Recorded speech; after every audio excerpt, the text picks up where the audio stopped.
له اوږد ځنډ وروسته جنرال موبین یو ځل بیا د سختو څرګندونو سره راڅرګند شو. سلام درنو لیدونکو، ستړي مه شئ.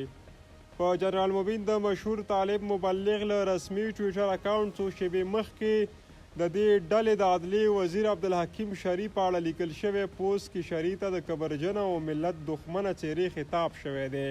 که څه هم د شري په اړه لیکل شوی ټویټ د څو دقیقو له تېرېدو وروسته بیرته د موبین له رسمي ټویټر اکاونټ لرې یا ډیلیټ شو، خو نوموړي په تنده لهجه لیکلي وو.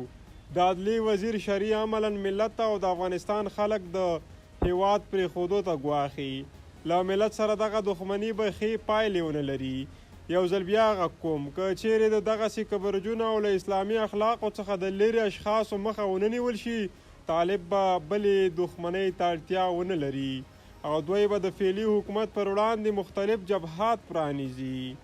د موبین خان دغه ټویټ د طالبانو مشرانو ترمنځ د ژور اختلافات ښکارندویي هم کوي. څه موده وړاندې د طالبانو د عدلیې وزیر عبدالحکیم شري د حزب اسلامي د مشر ګلبدین حکمتیار پر کور چاپه ووهله او هغه یې له کوره وویست. خو وروسته بیا د ګلبدین حکمتیار زوی حبیب الرحمن حکمتیار وویل چې د طالبانو دفاع وزیر او نور مشران د شري له دغه کاره راضي نه وو. راپورونه دا دي چې عبدالحکیم شري په مستقیم ډول د کابل له همغږۍ پرته کندهار څخه اوامر اخلي او د هیواد په نورو ولایتونو یې خپلسري ډول باندې پلي کوي.